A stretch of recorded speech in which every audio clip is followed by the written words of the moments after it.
दो मित्र पंचतत्व की कहानी। दो मित्र धर्मबुद्धि और पापाबुद्धि हिम्मत नगर में रहते थे।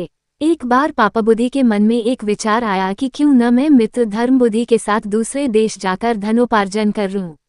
बाद में किसी न किसी युक्ति से उसका सारा धन ठग हड़प कर सुख चैन से पूरी जिंदगी जीऊंगा। इसी नियति से पापाबुद्धि ने धर्मबुद्धि को धन और ज्ञान प्राप्त होने का लोभ देते हुए अपने साथ बाहर जाने के लिए राजी कर लिया। शुभ मुहूर्त देखकर दोनों मित्र एक अन्य शहर के लिए रवाना हुए। जाते समय अपने साथ बहुत सा माल लेकर गए तथा मुंह मांगे दामों पर बेचकर खूब धनोपार्जन किया। अंततः प्रसन्न मन से गांव की तरफ लौट गए।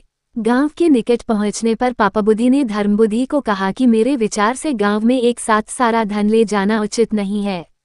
कुछ लोगों को हमसे ईर्ष्या होने लगेगी तो कुछ लोग कर्ज के रूप में पैसा मांगने लगेंगे।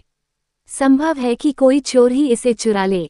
मेरे विचार से कुछ धन हमें जंगल में ही किसी सुरक्षित स्थान पर गाड़ देनी चाहिए, अन्यथा सारा धन देखकर सन्यासी व महात्माओं का मन भी डोल जाता है। सीधे साधे धर्मबुद्धि ने पुनः पापाबुद्धि के विचार में अपनी सहमति जताई। वहीं किसी सुरक्षित स्थान पर दोनों ने गड्ढे खोदकर अपना धन दबा दिया तथा घर की ओर प्रस्थान कर गए।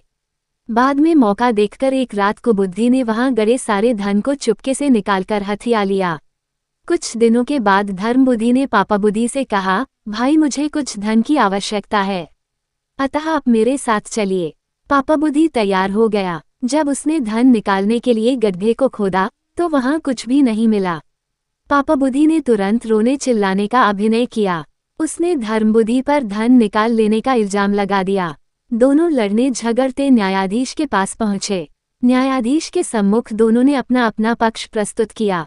न्यायाधीश ने सत्य का पता लगाने के लिए दिव्य परीक्षा का आदेश दिया। दोनों को बारी बारी से अपने हाथ जलती हुई आग में डालने थे।